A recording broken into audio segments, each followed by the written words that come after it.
Very good morning to all of you. So, what we have done for this tumor board is that we have kept two cases. The cases that are being worked up or underwent transplant at Actrec TMH, and we'll discuss those cases first. A brief summary of the case, and then what we'll have a discussion on what are the things that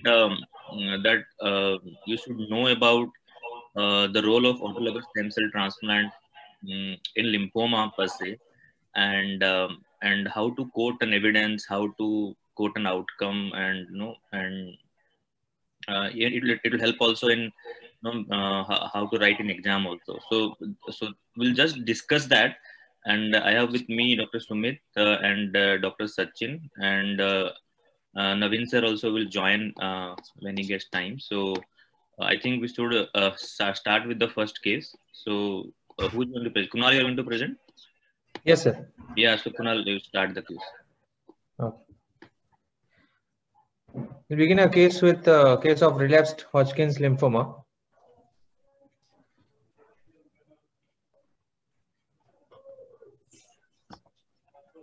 So she is a 27-year-old female with previous past history of laparoscopic cholecystectomy done in 2003 and previous history of appendicitis, which was managed conservatively in 2003. She has past history of herpes zoster twice in 2009 and 2016. So she had the baseline presentation of disease in December 2002 when she presented with enlarged left cervical lymph node, which was a history of 2 months without B symptoms. And before she came to TMH, she had outside FNSE, which was suggestive of query granulomatous inflammation versus Hodgkin's lymphoma. That time she was treated with anti-tuberculous therapy, and that time she had query rifampicin-induced skin rash. So when she presented to TMH, she was diagnosed with stage 1A Hodgkin's lymphoma, a mixed cellularity type. She was treated with ABVD for 4 cycles and received minimental radiation therapy, 14.4 gray in 10 fractions. And after that, she achieved clinical complete response. She was on follow-up thereafter. She, after a DFI of 5 years in May 2008, she presented with fever of 4 months duration. PET CT done that time showed active disease in the mediastinal, abdominal, retroperitoneal, and pelvic nodes with splenic involvement. Biopsy of the retroperitoneal lymph node was suggestive of relapsed Hodgkin's lymphoma. And then she was diagnosed with stage 3B disease, relapsed. She was started on GDP chemotherapy. PET CT was done after 2 cycles, which suggestive of complete response. After completion of third cycle, post third cycle, she underwent chemo mobilization and PBSC harvest done in August 2008. She underwent auto stem cell transplant in September 2009 with less conditioning. The CD34 dose was around 5.9 into 10⁶ per kg. During the post-transplant course, she had culture-negative neutropenic sepsis, required Magnex, amikacin, meropenem, and teicoplanin, and voriconazole for prolonged fever. Engraftment syndrome in form of maculopapular rash and fever required steroids started at methylpred at 1 mg per kg on day 10 and was tapered over 1 week. She had suspected voriconazole-induced liver injury, grade 1 transaminitis. WBC engraftment occurred on day 9 and platelet engraftment on day 6. Thereafter, she was again on follow-up. However, after 4 years and 5 months of DFI, she relapsed in 2013. She presented with fever, weight loss, and night sweats for 1 month. PET CT done that time showed multiple supra and infradiaphragmatic lymphadenopathy with lung, spleen, and bone marrow involvement. However, cervical node biopsy and bone marrow biopsy didn't show any histological involvement. But based on PET and clinical presentation, she was diagnosed as relapsed stage 4 disease and started on IGV protocol, ifosfamide, gemcitabine, vinorelbine, and prednisolone. PET CT was done post 3 cycles, suggestive of complete response, and post third cycle, she had grade 4 hematological toxicities, and subsequently the dose was reduced to 75%. She completed 6 cycles, and however, she was worked up for allogenic transplant, but she was lost to follow up thereafter. She presented again to us in October 2020 after DFI of 7 years and 7 months with enlarged right cervical lymph node. This was the third relapse. Biopsy was consistent with relapse. PET-CT was suggestive of hypermetabolic right cervical, interparotid, splenic, liver, and bone marrow uptake in the axial and appendicular skeleton. This time she was started on nivolumab 140 mg fortnightly, and PET-CT, and she had good response post nivolumab. PET-CT done post every 4 cycles showed partial response, and currently the partial response is maintained. She has received 19 cycles of nivolumab so far. Her last dose was on 7th of September 21, and she was planned for mud allogenic match unrelated donor allogenic transplant. Pre-BMT workup was done for the same. Pulmonary function test. There was FEV1 was 76.6% of the predicted value, and FEV1 by FEVC ratio was 99.8%. DLCO, it was 66.2% of the predicted, which was mildly reduced. GFR by DTPA was 119 ml per minute. Muga scan showed EF of 56% and no wall motion abnormalities. CT thorax done in September showed small 5 mm left upper lobe nodule, too small to characterize, and no other evidence of active infection. And virology complete panel was unremarkable.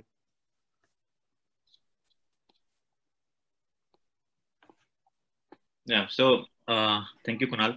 So the reason of bringing this case is to understand the natural history of Hodgkin's lymphoma. So as you can see in this patient, he was diagnosed in 2002, and it is almost 19 years. He's under multiple lines of treatment, first an auto transplant and then an allo transplant now. So the biology or the natural course of Hodgkin's lymphoma is like this only. So you'll have patients who will receive more than one transplant, auto and then allo, and then they receive some kind of immunotherapy. So if you compare with leukemias, which is if you just do an analogy, that leukemias are just like a sprint race, 100-meter race. You decide within 100 meters you'll know what is the outcome. But Hodgkin's lymphoma is just like a marathon. It's a long way to go. So every treatment will have implication in the future course of the patient. So I will just what we have done is we have enlisted some important discussion points which for residents to understand or to know about Hodgkin's. Can you go to the next slide, Kunal? Kunal, can you go to the next slide? Yeah. So I will invite Dr. Sumit and Dr. Sachin here. This is the first discussion point that. So when you have a patient who is treated for Hodgkin's lymphoma with chemo radiation and then they relapse, so how do you proceed in the sense that what are the investigation that you do before you start any chemotherapy? What are the investigation and how do you evaluate the patient? Sumit, maybe you can take the question. Yes. So we know that in a newly diagnosed Hodgkin lymphoma, in the early stage with the conventional ABVD therapy, we have cure rates to the tunes of 90%. And in advanced stage Hodgkin lymphoma, we have cure rates to the tunes of 80%, which means that there is a small proportion of Hodgkin lymphoma patients which actually relapse. And when they relapse, there are multiple salvage regimens which we have in front of us from which we can choose. Now, those salvage regimens can be divided depending upon whether they're gemcitabine based, like the GDP1 or the GEMOX, gemcitabine with oxaliplatin or gemcitabine with dexamethasone, along with cisplatin or carboplatin. They can be ifosfamide based regimens like ICE or MIND regimens. They can be purely platinum based regimens like the DHAP, ESHAP, ASHAP. And there are more other intensive regimens like the mini-beam. So whenever we consider amongst the different salvage regimens for any patient, we need to keep in mind what is the response rates for each of these regimens, what is the complete remission rate which we expect to achieve with these regimens, and most importantly, what is the mobilization associated failure rates or mobilization associated response rates. So when we go back to the conventional regimens of the DHAP, ESHAP, ICE, MIND, the overall response rates have been very variable between 50% to 70%. However, with the conventional chemotherapy salvage regimens, the CR rates have usually been less than 15 to 20%, which means that a majority of responses are usually partial responses. When it comes to the GDP-based regimens or gemcitabine-based regimens, the overall response rates are a bit lesser as compared to the aggressive regimens like the ICE and DHAP and USHAP, to the tunes of 40 to 50%, and still the CR rates are around not more than 10-15%. But very important point we should remember is the stem cell mobilization failure rates. With the conventional regimens of DHAP, USHAP, the mobilization failure rates are to the tunes of 20 to 25%. Whereas with the GDP regimen, what we commonly use, the mobilization failure rates is less than 2 to 3%. So while we want a patient to achieve a response and ideally a complete response, but what is the use of that response if we cannot mobilize our patient for an autologous stem cell transplant? That is why our preferred regimen is a gemcitabine-based regimen, because the stem cell mobilization rates are very good and the stem cell mobilization failure rates are very low. Most importantly, my professor used to say that an ideal salvage regimen is the one which you have the most experience with. So if you have always been using a GDP-based regimen and you have a good experience with that, you should always stick to it. We also have to decide as to what is feasible in your practice. Like a GDP-based regimen is possible on a daycare basis or an outpatient basis, whereas other regimens may not be possible. Many beam regimen is very toxic, and you may not want your patient to be compromised with organ dysfunction when you're taking the patient for an autologous stem cell transplant. The patient achieves a response, but if organ functions are bad, that patient will not be fit for an autologous stem cell transplant. So we need to choose amongst the various salvage regimens depending upon what our experience is, what is the stem cell mobilization failure rates, what are the response and CR rates, and what is convenient in your own setting. Sachin, you would like to add something? Just one or two more things. There have been randomized trials comparing some of these salvage regimens in both non-Hodgkin's lymphoma as well as in Hodgkin's lymphoma. Previously, DHAP was often considered the default choice, and therefore the randomized trials have taken DHAP as the standard and the alternative regimen as the comparative regimen. And trials have compared DHAP with ICE, and at least 3 randomized trials comparing DHAP with GDP. What all these show is that there is no difference in the overall response rates between DHAP, ICE, and GDP. But there is clearly a statistically significant less toxicity with GDP, better quality of life with GDP, and lesser incidence of febrile neutropenia and hospitalization with GDP. Coupled with the fact that the risk of stem cell mobilization failure with GDP is less compared to the other regimens, it makes sense to use, and that's the reason why we prefer GDP as our salvage regimen.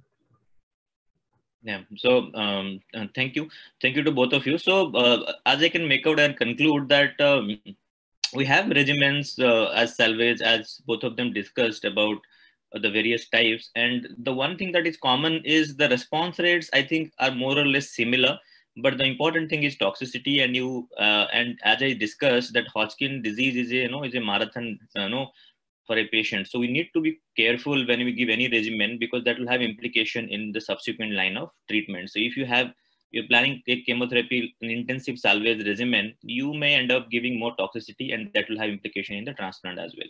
So that's how the preferred regimen has become GDP. Okay, so the patient has received chemotherapy regimen, and then after how many cycles you want to do a response assessment? 3 cycles, right? 3 or 4 cycles. So if you have given a salvage regimen, you can assess a response after 2 to 3 cycles. There is no specific cutoff as to minimum cycles, but what we prefer is 2 to 3 cycles. And as soon as you have realized that a patient has achieved a response, either in the form of partial response or a complete response, which basically means that a patient has a chemo-sensitive disease, and then we can take that patient for an autologous stem cell transplant. If a patient does not have a chemo-sensitive disease, which means that a patient is chemo-refractory or has not responded to a salvage regimen, probably ASCT will not do better for that patient. Yeah, so we'll come to that, Sumit, in following questions that about the predictors and how to counsel. So before I move on, so I just want to put the next question to you is, what is the evidence that transplant or autologous stem cell transplant helps in Hodgkin, and what is the kind of outcome difference that you quote to your patient, that if a patient will undergo a stem cell transplant vis-a-vis not, what will be the difference in terms of their progression-free survival, overall survival for that matter? Right. So in early 1990s and early 2000s, the conventional treatment regimens used for Hodgkin lymphoma and first relapse used to be these aggressive chemotherapy protocols like the mini beam therapy. And subsequently, consequent to the data for autologous BMT myeloma, there came a concept that we could also try doing autologous BMT in lymphomas, especially the patient is having a chemosensitive disease. So in 1993, there was a first trial from British National Lymphoma Investigation Study, which actually compared a small data set of 20 patients with only mini beam chemotherapy, and they had another group which had mini beam followed by an autologous bone marrow transplant. And they could show in their small cohort of patients that the progression-free survival was approximately 20 to 25% significantly better for the autologous BMT arm. A similar fact was reiterated in a larger number of patients, of approximately 165 patients odd, in 2003 from a group which has done the maximum work in Hodgkin lymphoma, that is the German Hodgkin study group, the GHSG group. And they also did a similar study wherein they randomized one group to an autologous stem cell transplant of mini beam versus a second group only to DEXA beam therapy. And they also showed that the progression-free survival at 5 years was to the tunes of 55 to 60% in the group which underwent autologous BMT or autologous stem cell transplant, in comparison to 30 to 35% versus in those patients who underwent or who received only chemotherapy. So we can see that at the end of 4 years or 5 years, there is a 3 in 5 chances that your patient with relapsed Hodgkin lymphoma will have a long-term survival when he undergoes an autologous stem cell transplant after an intensive or any chemotherapy which is chemosensitive disease. On the contrary, if he or she undergoes only chemotherapy, that 5 years down the line, the chances that he or she may still be disease-free is not more than 30%. Sachin, you would like to add? No, I think I mean these are the two trials which established transplant as the standard of care in relapsed Hodgkin lymphoma, and now that's what the standard. Whether even if you have treated the patient upfront with whatever regimens or whatever salvage regimen you use, eventually the benefit of transplant is that it will improve the relapse-free survival by about 30 to 35%. It may or may not show an impact on the overall survival because of multiple salvage regimens that are available. But we need to keep one thing in mind while interpreting Western data is that in the West, most patients are able to take multiple lines of therapy and multiple salvages, which may not be true in our setup where patients may not be able to take further treatment beyond, say, second relapse or so. So therefore, it is all the more important for low and middle income countries to consolidate with an auto transplant following first relapse. So that, in fact, in low and middle income countries, transplant may actually improve the overall survival also because of a lesser number of patients being able to afford subsequent therapies. Yeah.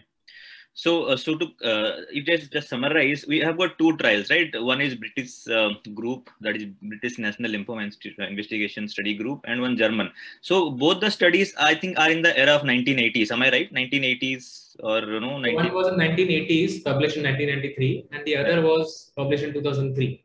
So yeah, so both these studies were in the era, I think, where it was all CT-based response evaluation. We never had any kind of novel therapies at that time. It was all chemotherapy. So in that era, the outcomes of 50% with transplant.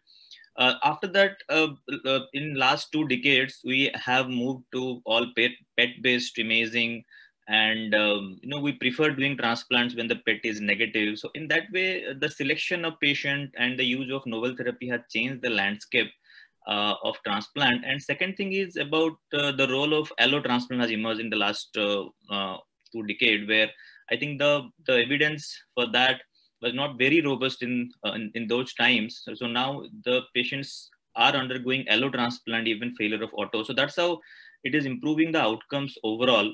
We'll discuss that in my subsequent discussion points. So for the residents, it is important that the randomized studies that could establish the benefit of transplant was done in 1980s. These two studies that both of them discussed, and after that, a lot of things has happened, and we'll discuss that in subsequent points. So Kunal, can you go to the next point? Okay.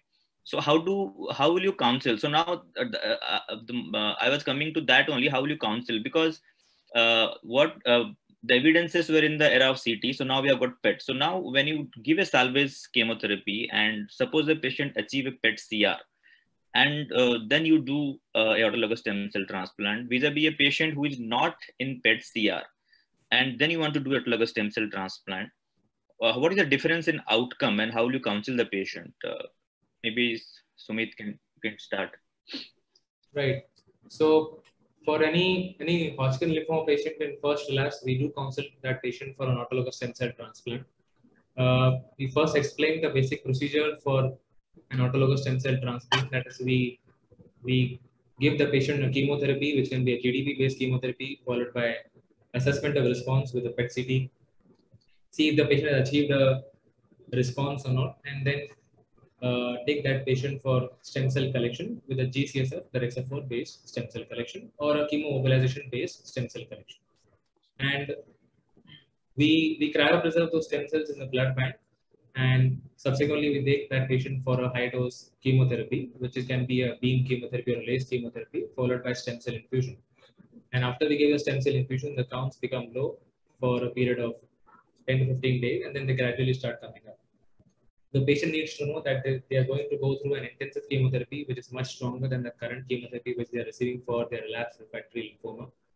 They need to know that there is a 3 to 5% risk of dying during the procedure of a stem cell transplant because of the intensive chemotherapy which they are going to receive.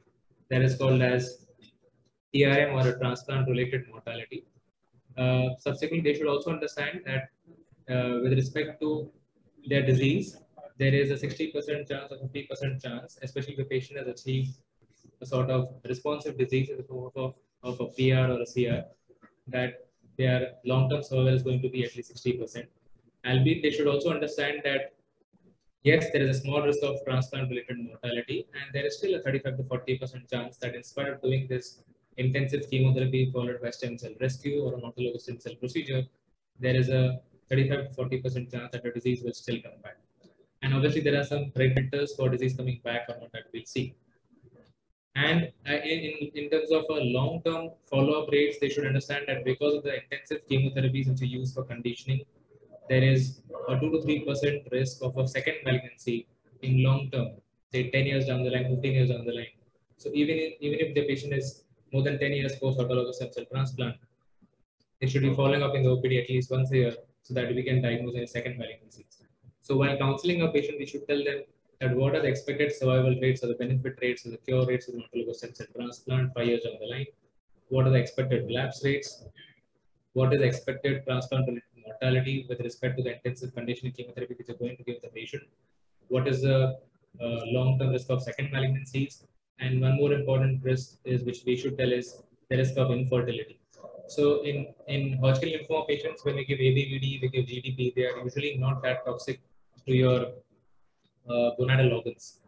However, when we give the conditioning chemotherapy, they are usually gonadal toxic. So there is a more than 80% chance that your patient will become infertile in long term. And that's the patient should understand clearly before they give their consent for the autologous stem cell transplant. Yeah. So I think to conclude that when you counsel, you have to do three things important. One is the chances of long-term survival. Second is the risk of treatment-related complication and mortality. And third is the risk of long-term complication, as you said, about infertility and second malignancies. So can you go back to the slide, Kunal, this autologous stem cell transplant one, where the patient had attended CR, right? Yeah, so just go back. First, second relapse, yeah. Yeah, so now this patient has received one more, yeah. Yes, so yeah, and now he has attained a CR. So for this patient, suppose that the response is a partial response, not a CR.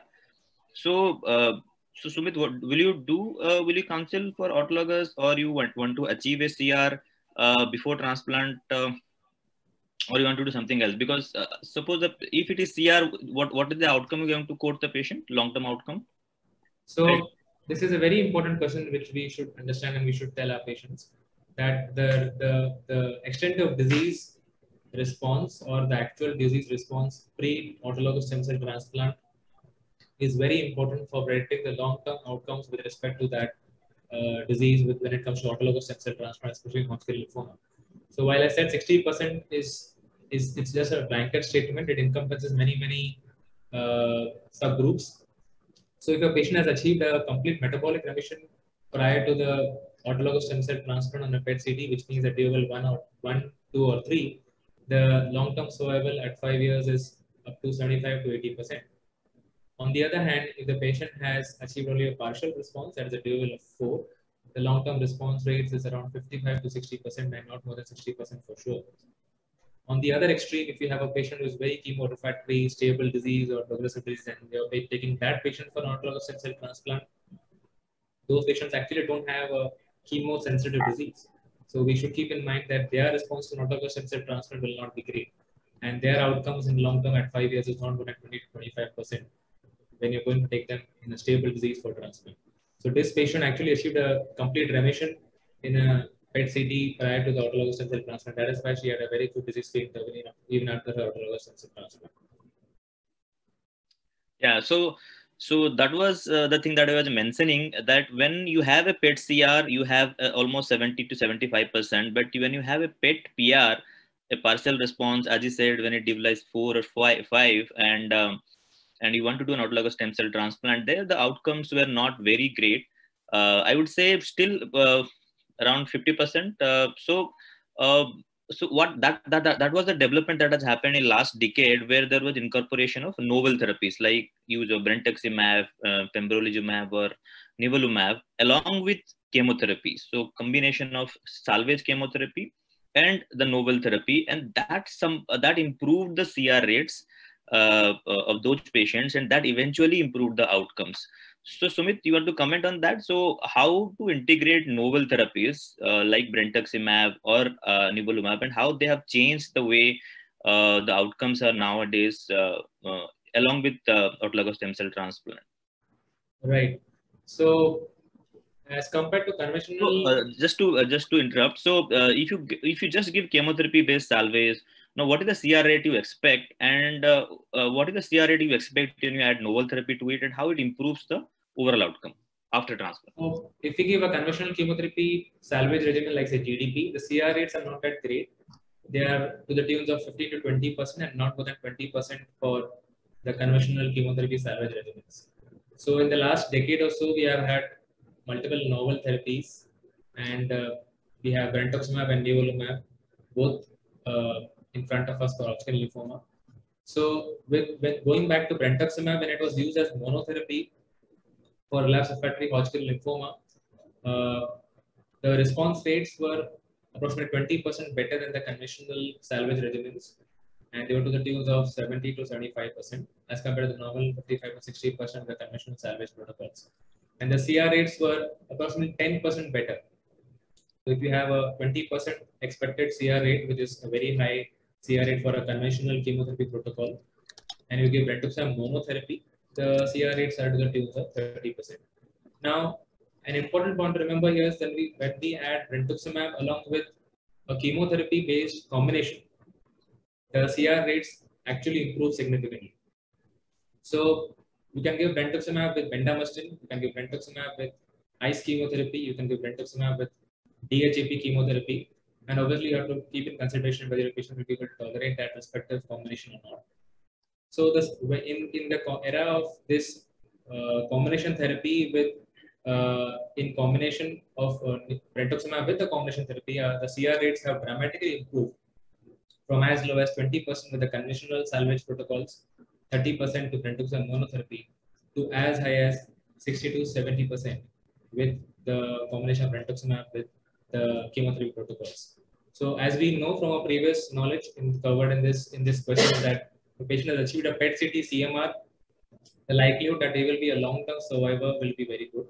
So if you can achieve that PET-CT CMR with a novel therapy, and your patient is more likely to achieve that PET-CT CMR with a novel therapy in combination with chemotherapy, they will be better for a patient, because then they will increase the chances that your patient will be a long-term survivor.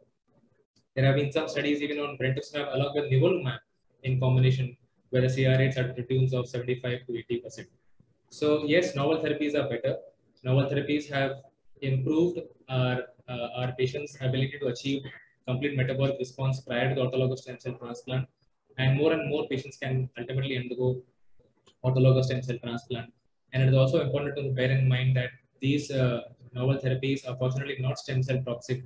So a patient is able to mobilize stem cells when you give these therapies to them. Yeah. So thank you, Sumit. So that's how the things have evolved in the salvage setting.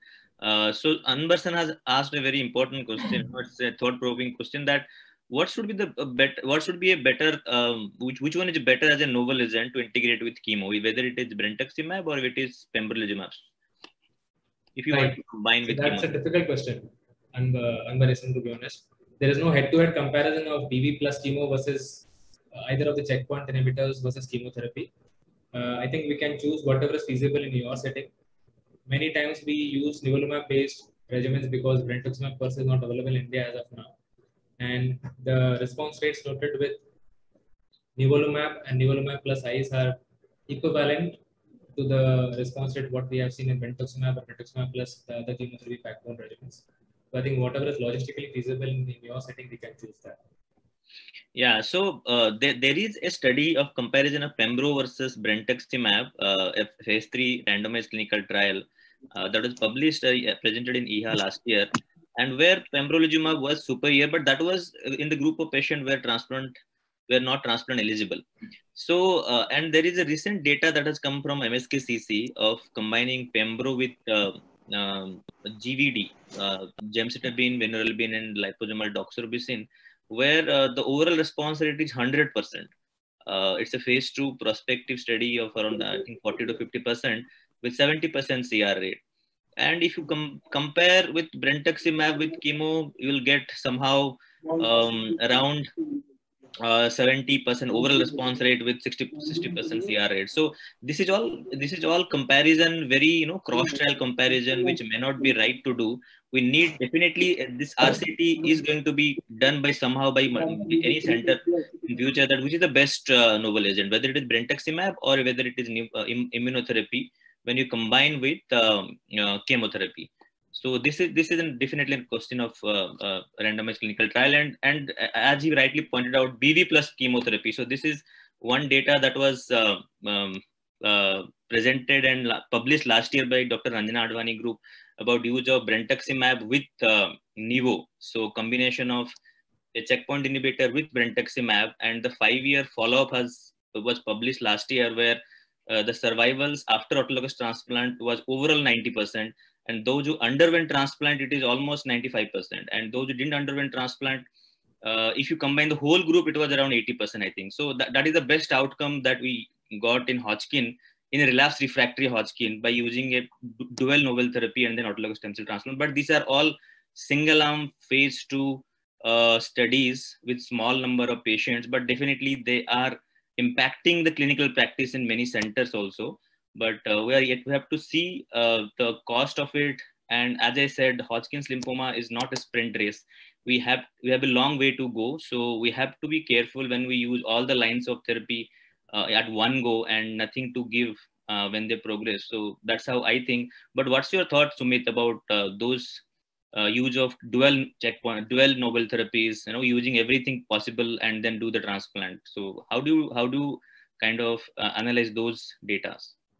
So there is, I think, as far as my knowledge goes, there is a single study of BV plus nivolumab, wherein their response rates were more than 95% with 85% CR rates.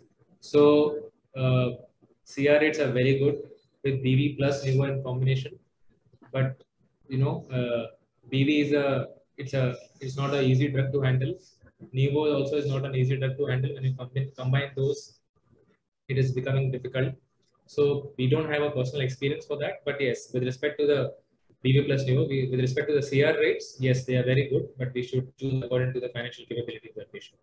I think Akhil has asked a question about nivolumab as a salvage regimen, and after that an autologous stem cell transplant. So Sachin will take this question. He'll analyze this data.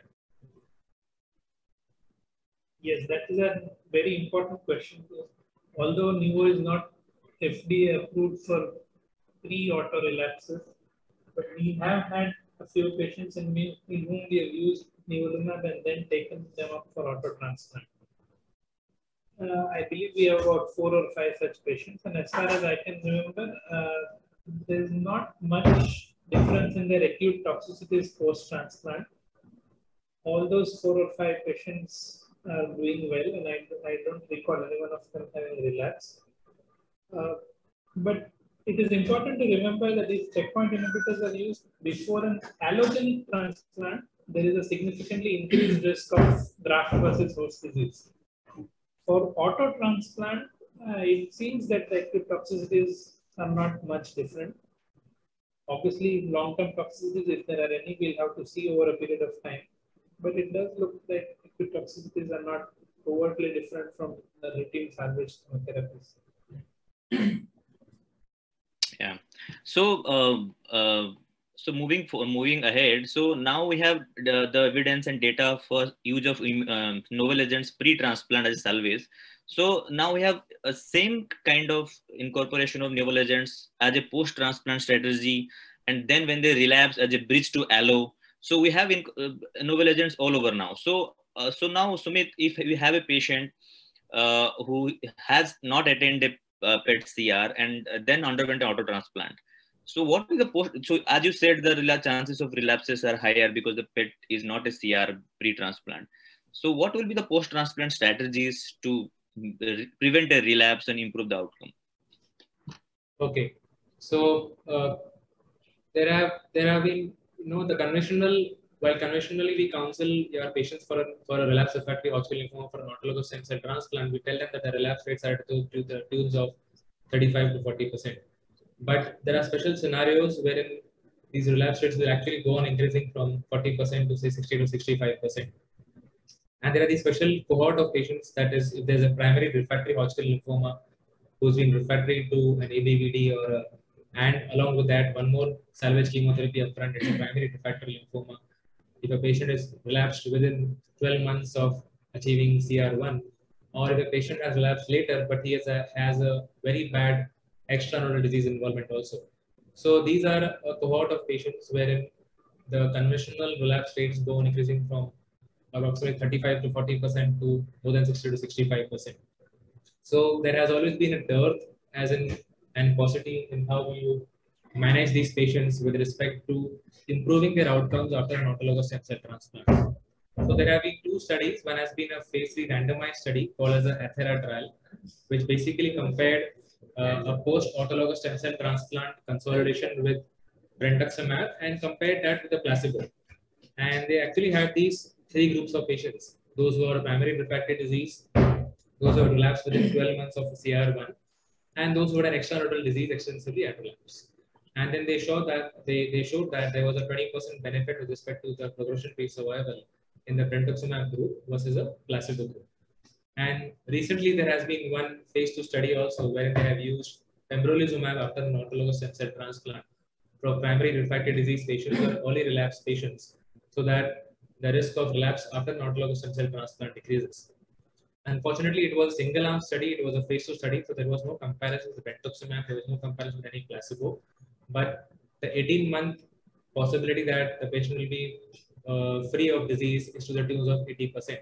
So in a cohort which has a very bad cohort of patients like a refractory disease or an early relapse patient or an extranodal disease patient or a patient who is having a stage 4 disease at relapse, when the likelihood that they will relapse much sooner and much higher chances as compared to 40% to 60%, there are these 2 strategies which can be used. So a patient is not in a PET CMR prior to transplant, the patient is in PET partial response or otherwise stable disease prior to an autologous stem cell transplant, we can consider using either of these 2 strategies in a setting. Yeah, so I think that's the take-home message, is that we have a phase 3 study, the randomized comparison of only giving placebo, and that's Ethera study, as you rightly pointed out. I think the absolute benefit was 15%, double digit, I think, as compared to 17-18%. Yes. 18%. Yeah, so 18% improvement in progression-free survival by just giving adjuvant brentuximab. I think that has really become a standard of care, but the problem is cost. And second is toxicity. I think 18 cycles of brentuximab, you have concerns of neuropathies. And I think in that study also, patients received the median number of cycles, they received around 12 cycles. So yeah, that has really changed the practice. So I think we have come to the last question. So anything else, Sumit, you want to comment, whether you move the next question, because we have less time. It is already 9:15. So anything else, Sumit, you want to comment before you move to the next case? So I think you can take that last question in the next case, how to work up for yeah, I think that should be better, no? So let's move on to the next case. Pritesh, yeah, you can present the next case.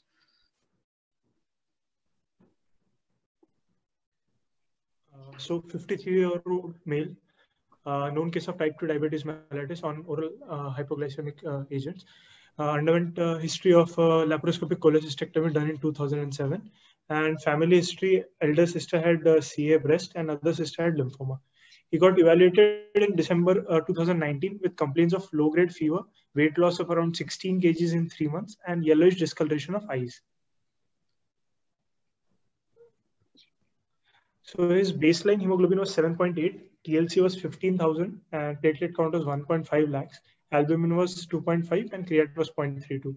He underwent a PET CT outside, which showed diffuse uptake in enlarged liver, moderate hepatomegaly, splenomegaly, small pre-aortic lymph nodes, and a focus of FDG activity in left femur with SUV of 13. He underwent liver biopsy outside, which showed non-Hodgkin's lymphoma, large B cell type, with a MIB index of 90%. Bone marrow aspiration and biopsy was done outside, which showed uninvolved by lymphoma.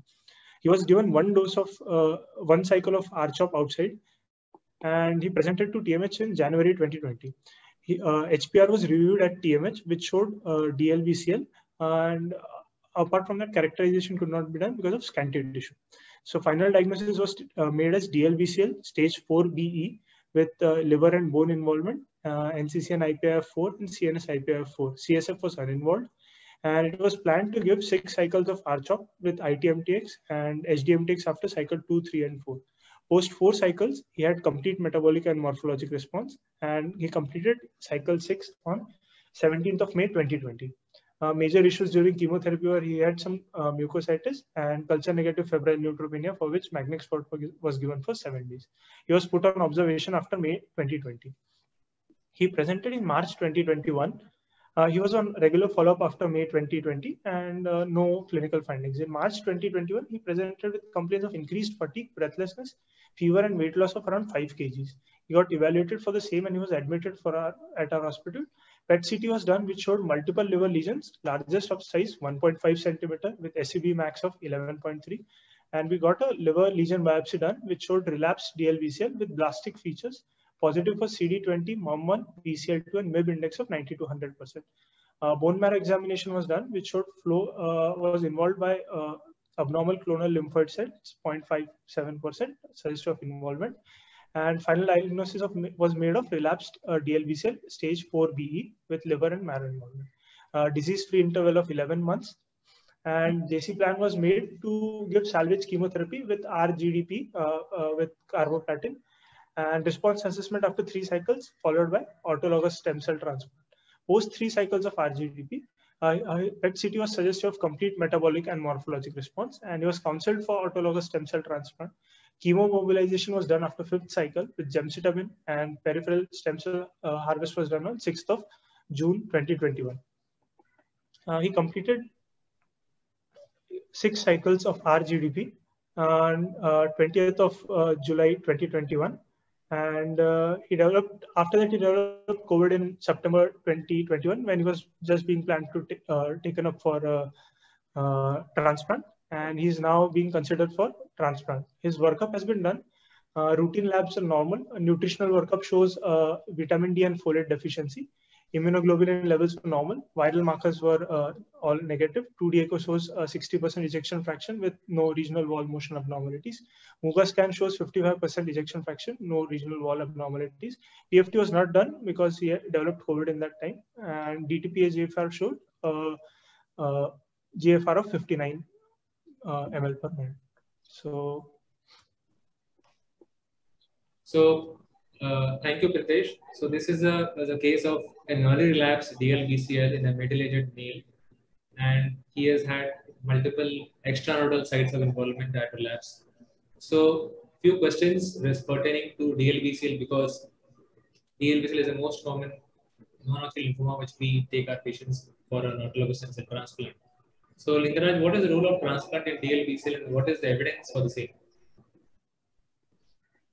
Yeah, so I think the class was by Dr. Sachin last time of role of and transplant in NHL, and he discussed about one study in his presentation, that is the landmark Parma trial, which was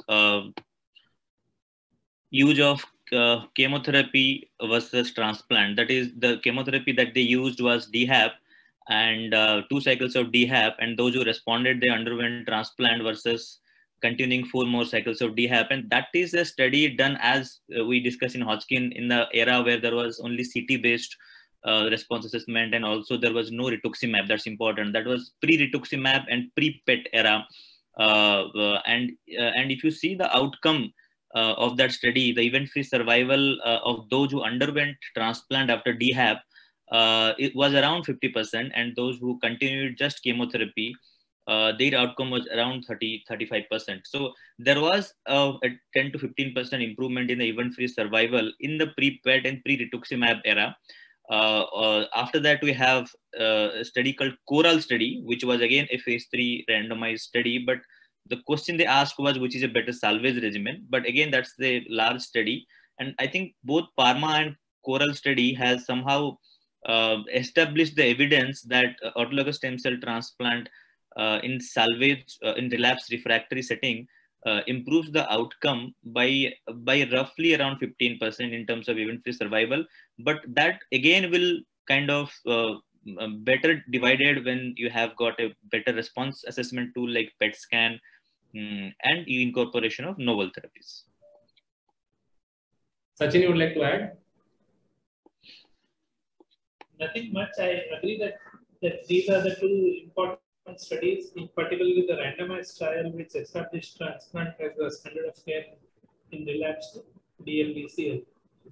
So just like in Hodgkin's, this study, which was a randomized trial, is also an old study.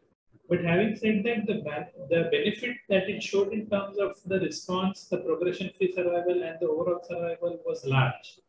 And I don't think that in today's day and era, anyone would even attempt to do another trial to see what the results are without transplant. Without transplant, the results are dismal.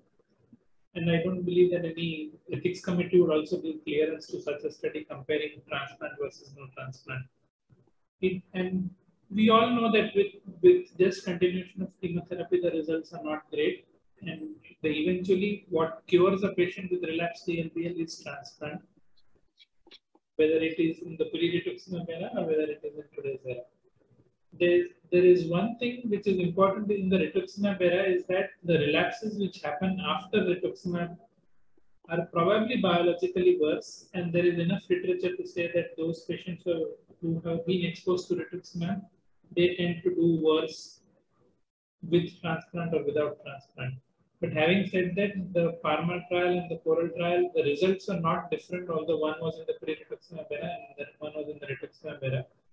And even our institutional experience has not been different from both these studies. In fact, if you look at our own experience as well as the Parma trial as well as the Coral data, in all these three, the long-term survival is to the tune of about 45–50%. So, I don't think that there is any reason to contest the fact that transplant is a standard of care in relapsed. Yeah. So, Ajay discussed, the Coral study was the study where they have patients with or without rituximab, because that study was done in an era where in between when the rituximab was approved, and they have done that analysis that what was the outcome of, because in CORAL study everybody underwent transplant. They were testing which is a better salvage regimen, whether it was ICE or DHAP, and all of them underwent autologous stem cell transplant, those who responded. And when they analyzed their data, that those who received rituximab and those who didn't receive rituximab, that is those who relapsed after a rituximab based upfront therapy, their outcome was 25%. So definitely that is something which was not answered in PAMA, because you don't have rituximab then. So when you have rituximab, so the upfront outcomes improved, and those who relapsed after receiving rituximab, probably their outcome was not that great as suggested by the PAMA data. Yeah, so the student should not take on the message that you should not give rituximab in the upfront setting. It is only that relapses which happen after someone has received rituximab are probably biologically worse as compared to those relapses which happen in someone who has not received rituximab. But it doesn't mean that you should not give rituximab. In first-line therapy, if you give rituximab, then the need for transplant and the number of patients who relapse eventually will be less. Okay. So when a relapsed patient of DLBCL comes to you, how do you classify this relapse? Whether and if there is anything in your mind which tells you that this patient is not going to do well with the transplant or going to do well with the transplant? Lingaraj and Sachin. Yeah. So what we generally, how the general way of classification is what is the response to the initial treatment. So we'll have a group of patient where you give chemotherapy and the end of treatment there is a progression, like you have interim PET where there is a partial response, and then you do at the end of treatment there is a new node, or there is a classical progression of the disease. That is one category which I would say is the worst. The second category is you do give chemo and at the end of treatment you have a lot of residual disease, even if the patient is responding, say it's a stage 4 extensive extranodal sites, and at the end of treatment it's responding disease, but you still have a lot of residual disease all over. So these are all, I would label them as primary refractory. And if you see the data from CORAL, CORAL study or PARMA, they would not include those patients. Mostly they will include patients who have attained a CR and then they would have relapsed. So these kinds of data you'll get in uncontrolled studies from single center. So what one group from UK, the Scholar one. So if you see a Scholar one meta-analysis of all those single arm uncontrolled studies of these group of patients who are refractory or primary progressive DLBCLs, they have clubbed all these data together and they have given the outcomes, so which is not more than 20%, even if you do transplant in those patients. So the outcomes is very poor, I would say. Now you have the third category of patient who attain a CR and then they relapse. So the relapse DFI becomes important in those group of patients, whether they relapse within 1 year of their completion of treatment or after 1 year. So when within 1 year is early relapse, and when they relapse after 12 months of their initial treatment, that is a late relapse. So if you see that difference, that was given by CORAL. In the CORAL study, those who relapsed after 12 months of their initial treatment, their outcome was around 40 to 50%. And those who relapsed within 12 months, that is early relapses, their outcome was not more than 20%. But again, that was the era of CT scan. So of course, you will have some group of patient who is even if early relapse, but they attain a PET CR. So like this patient where we have the patient relapsed within 11 months of their treatment and they attain a PET CR. So their outcome will definitely be much better if they underwent transplant, and that will be given by the Orchard study, which has compared rituximab with obinutuzumab, where all PET-based assessment were done. So CORAL data and PARMA were all pre-PET.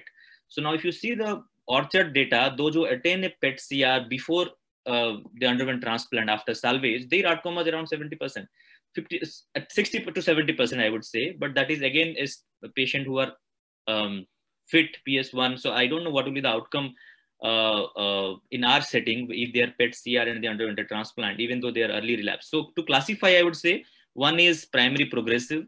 Second is a lot of residual disease at the end of treatment. third is an early relapse, and fourth is a late relapse. So that's how I will classify. And if I would say that in the first two group, the outcomes, if they are PET positive, is not more than 20%. If the patient has an early relapse and PET negative after salvage, around 60%. And those who have a late relapse and PET negative, around, I would say 70% will be the 60 to 70% will be the outcome. Anything to add, Dr. Sachin? No, nothing more. Just the key thing is the time to relapse and the response to salvage therapy. These are the two most important factors which will help you decide the outcomes post-transplant.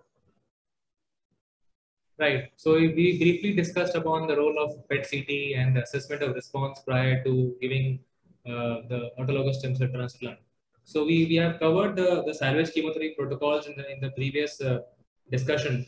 You would like to mention a bit about what the conditioning regimen which we use in lymphomas and how do you go about choosing them? Yeah, I think Dr. Sachin can take this question. Yeah, I'll start with that. So there are several options of conditioning regimen, just like we have several options of salvage therapy.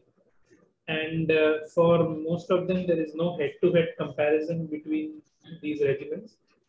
World over, if we look at the practice, the vast majority of centers would be using BEAM. BEAM is a short form for high-dose chemotherapy containing BCNU, etoposide, Araci, and cyclophosphamide, melphalan.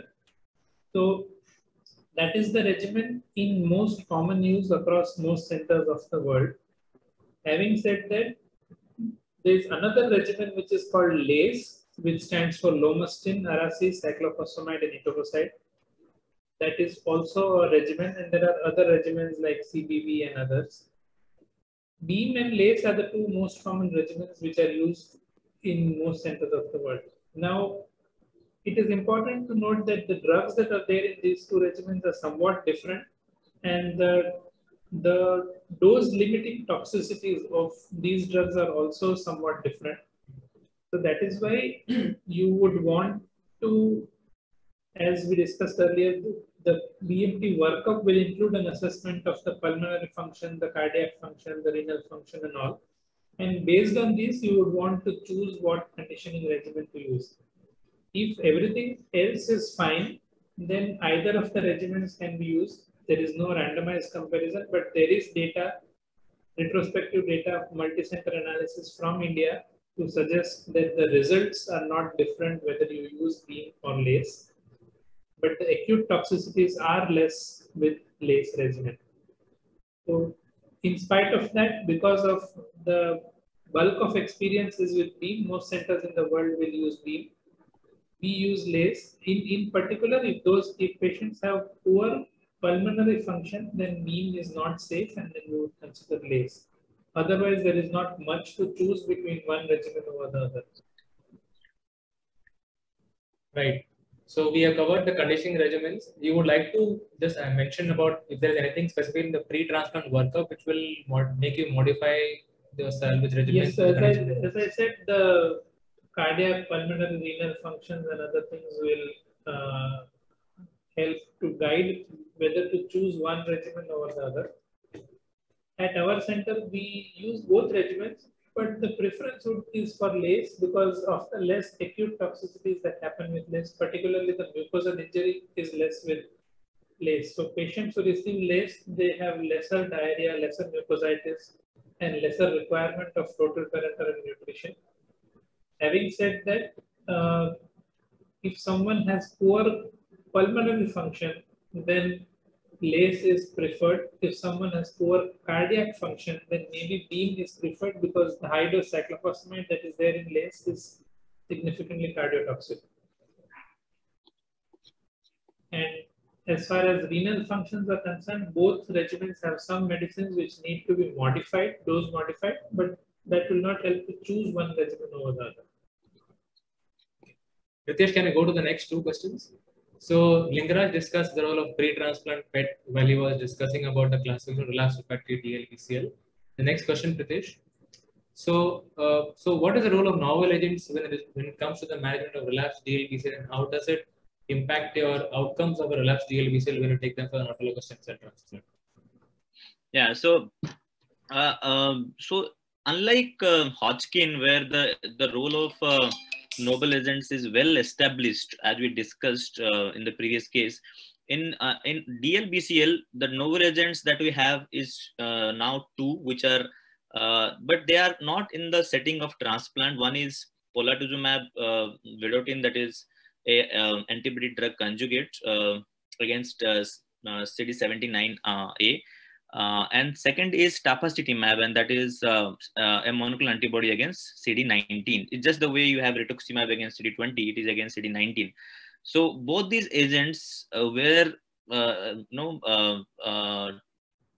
evaluated in this non-transplant setting where patients were not fit for transplant, and typically when they were used, the combination, the agents were mostly chemotherapy, like in Pola study, it was a bendamustine based chemo, and they avoided platinum based because ADCs have concerns of neuropathy. And if you see the tafasitamab, they are combined typically with a LEN. So both these groups were transplant ineligible, but if you see the CR rates, they were definitely better to the comparator, but they were never compared with a standard intensive chemotherapy based salvage like a GDP and ICE. So as of now, the role of novel agent is evolving, and we have one study which is probably going to be presented this year, ASH, is use of polatuzumab upfront with R-CHOP without the vincristine, and it has shown improvement in the overall survival. So that data is going to be presented this year. Probably that's how is the best way to integrate these novel agents. But we have yet to see the data of incorporating novel agent and doing a transplant. We don't have the data yet. So as of now, in the current standard of care, it is chemotherapy based, and then going forward an autologous stem cell transplant. And as I discussed about pre-transplant PET, the Orchard study is the study which have really given that data that if you have a pre-transplant CR, the outcomes are much good. But important take-home message from that study is that if the pre-transplant PET is positive, the outcomes are pretty poor. It is 20%. So unlike Hodgkin, when you do a transplant, pre-transplant positive also, the outcomes are still 40%. But in DLBCLs, when your pre-transplant PET is positive, the outcomes are not very great. So that's how I will differentiate the outcomes of Hodgkin and non-Hodgkin's if the pre-transplant PET is positive. I would just add one or two more things. There have been a lot of novel agents being combined with the conditioning therapy, not with the salvage therapy. So people have tried combining rituximab with conditioning. People have tried combining the radioisotopes like yttrium and the other one with conditioning regimens. But these are not shown to have a significant impact on the post-transplant outcomes, and therefore none of these have entered the standard practice as of now. And standard practice as of now is just to use chemotherapy, conditioning chemotherapy. In fact, even amongst the chemotherapy, people have tried adding bendamustine to these regimens, but again, not shown much of a benefit. Coming to the last question. So we have ourselves got a trial for CAR T cell therapy in DLBCL. So where do you feel that in the era of CAR T cell therapy, do you feel that auto transplant will still play a role, whether it will wane out? And if it will still be there, how will you sequence the role of CAR T along with the present standard of care ASCT for DLBCL? Yeah, so this is an important question for, I think it's a question where a lot of debate is ongoing, that where will you place auto transplant when you have such good outcomes with CAR T. So for CAR T, I would say there are two studies which are the regulatory approval studies of JUMA and Juliet in patients who have relapsed refractory disease, relapsed after even auto transplant. So if you see the outcomes, the response rates are pretty good, but if you see the long-term disease-free survival rates are in the tune of 40%. So 40% is the ballpark figure for those studies. But when you see auto transplant and the comparison of CAR T vis-a-vis auto transplant, so there are three studies which are ongoing. I think the studies have been completed and they have all press releases now. So one is JUMA 7, one is Belinda, and one is Transform. So all these studies, they have compared auto transplant as a second line treatment versus CAR T. So, so I will have problem with this kind of design. I will come to that why, because you are comparing a CAR T without any option of salvage. Just a patient has relapsed after initial treatment. Of course, they have taken the very poor group of patients who have either primary refractory disease or relapse within 12 months of their initial treatment, versus the standard of care, that is salvage, chemo, and transplant. So we don't have an arm where you have a patient who received salvage and then have a refractory disease or a PR, and then whether you should do a CAR T versus transplant. So that is the important question that we want to know, that if a patient has received chemo, then relapsed, then we give salvage, and not in PET CR, he's a PET PR. So as I discussed, the outcome of those patients is not more than 20%, even if you do auto transplant. So can we improve the outcome of those patients by doing CAR T and not doing a transplant? I think that question will not be answered by all these 3 studies.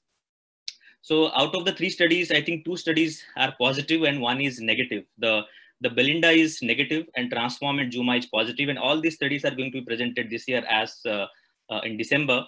But one interesting analysis that has come up from CIBMTR group a month back, what they have done is that CIBMTR is a registry data. It's a retrospective analysis, but I would say it has more better quality of evidence as compared to a pure retrospective, because it's a registry data where everybody put their data prospectively. So in that, what they have analyzed around 200 odd patients, and where the patients who had PET PR, those who underwent transplant versus those who received CAR T, the difference in outcome was not much. It was similar. There was no difference in outcome, whether they underwent transplant or they underwent CAR T. In fact, the patients who received transplant, their overall survival was better, because probably when they relapse after auto, they receive the CAR T later on and they have a better survival. But those who relapsed after a CAR T, their options are, we don't know whether they will receive response to auto or allo. So in that way, I think what the world is moving, who is the winner, like whether the CAR T is the winner or transplant is a winner. I think the better approach, what is the better sequence, whether you should do a transplant and then use the CAR T, or you just use CAR T, all these all those patients who have a poor biology, and not take them for transplant. So if you see the difference in outcomes of those patients, if you see the CIBMTR, even if they are PET PR, their outcome is 45%. But if you see the Orchard data, it is 20%. So why this difference in outcome of PET PR patients who received auto transplant in various studies? And I think the reason is, when you see a PET PR, it is again subjective. Like you can have a PET PR with, say, a 6 centimeter disease, but still PET PR. And you may have a PET PR with 1 centimeter disease, residual, and still it is a PET PR. So both are PET PRs, but if you see, the outcome difference will be huge. So I think that's the reason why we are having different outcomes when you see a PET PR. So I think the better way will be, still, if a patient is PET PR, they should receive auto transplant. Now the question of CAR T will come probably when they relapse after auto, or a group of patient who has a very early relapse after initial treatment, lot of disease burden, maybe they should receive some kind of interim therapy and go for a transplant. So that's how the field is moving, but still there are a lot of unanswered questions in this era. Manju madam has joined. I will ask madam, so what are her thoughts about how the CAR T field will move when you compare to auto transplant? So Lingaraj, I don't have much to add what you have said already in terms of, the differences as well as the results. What we means, looking at the results of Belinda trial, it does look that, there isn't much improvement, but I guess, as compared to the previous trials, there's a difference in the study population that may explain partly the negative result. That's one thing. And as you rightly pointed out, we need to see what happens to those who are, those who are achieving partial response, why there is a difference in outcomes, between the two, time points, is what between the two kinds of, studies, why there is a difference in patients who have achieved only PR on PET, why there is an improvement in one as opposed to others. So these are unanswered questions. The CIBMTR data is small with respect to me, though one can say that it's 100 patients, but still it is a small data, different errors. So we just need to be, I think the most important thing would be to have similar set of patients and, look for another randomized trial rather than just relying on to the registry data.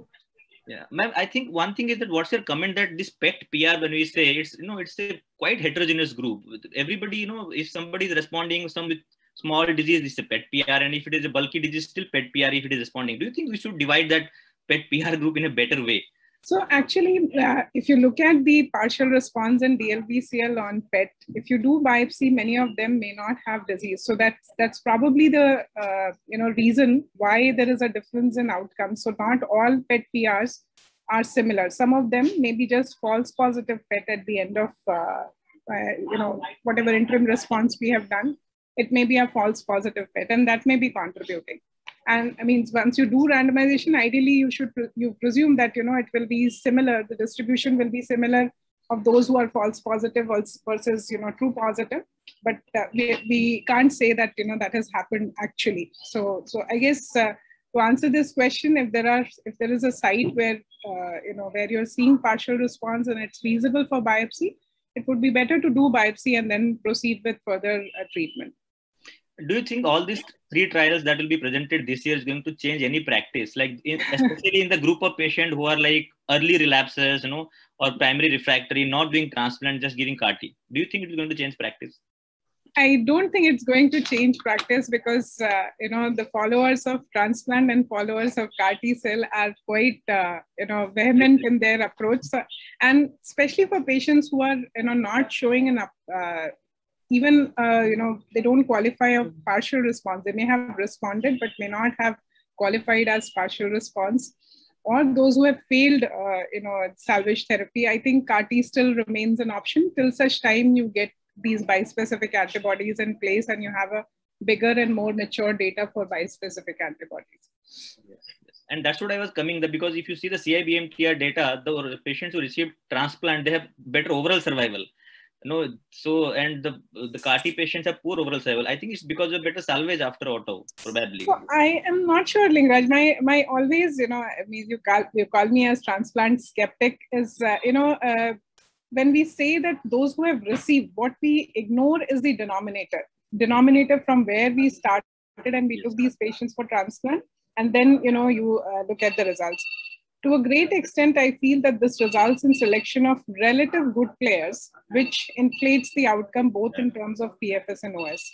Versus, CAR-T, since this is now, it's more like a last resort kind of a therapy. So anyone who's, failed all the previous treatment, they are really bad ones, and then you have nothing else to offer to them and you offer CAR-T cell therapy.